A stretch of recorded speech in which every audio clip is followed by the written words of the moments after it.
আলাইকুম ভিউয়ার্স, কেমন আছেন সবাই? অর্পিজন এন্ড পেটস চ্যানেলের আজকের আরেকটি লং শর্টসে আপনাদেরকে স্বাগত।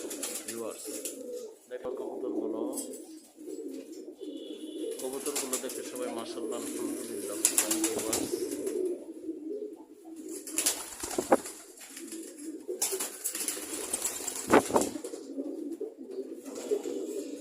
দেখেন ওরা কি সুন্দর উড়ে, দেখতে ভালোই লাগে। ভিউয়ার্স, একটা বিষয় বলি, এই শীতের সময়ে আপনারা কবুতরকে মাল্টিভিটামিন, ক্যালসিয়াম, জিঙ্ক এবং ভিটামিন বি কমপ্লেক্স খাওয়াবেন। দেখেন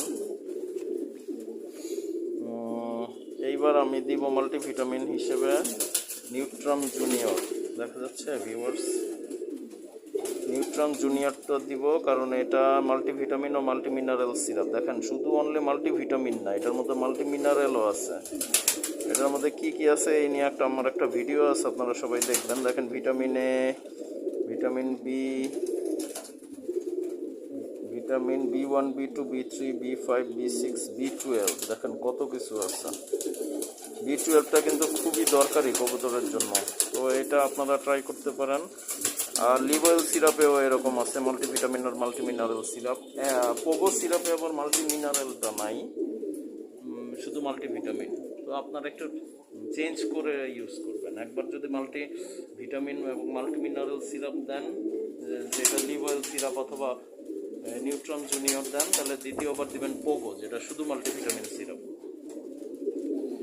তো আরেকটা বিষয় বলি ভিউয়ার্স, আপনারা এই ঠান্ডার মধ্যে অবশ্যই মেডিসিন দিতে হবে কবুতরকে, কারণ কবুতর তা না হলে সুস্থ থাকবে না, অসুস্থ হয়ে পড়বে। তো সেই হিসাবে আপনারা ভিটামিন বি কমপ্লেক্সও দিবেন, সাথে ভিটামিন বি কমপ্লেক্স হিসেবে ভিপ্লেক্স সিরাপটা দিবেন। দেখেন ভিউয়ার্স, ওই জিঙ্ক আর ভিটামিন বি কমপ্লেক্স একসাথে দিলে হয় কি, কবুতরের ড্রপিংটা পাতলা হয়ে যায়।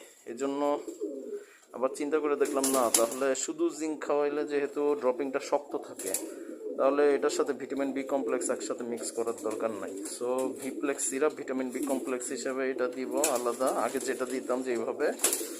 আর জিঙ্ক হিসেবে যে হোয়েল জিঙ্ক সিরাপ এখন সবচেয়ে ভালো লাগে আমার কাছে, ওইটা দিব, অথবা ওই যে শুধু জিঙ্ক সিরাপ আছে ওইটা দিব। তো চ্যানেলটি সবাই সাবস্ক্রাইব করে সাথেই থাকবেন। আর ভিডিওটি ভালো লাগলে লাইক করে দিবেন, আর কমেন্টে জানাবেন কী ধরনের ভিডিও এবং কবুতর সম্পর্কিত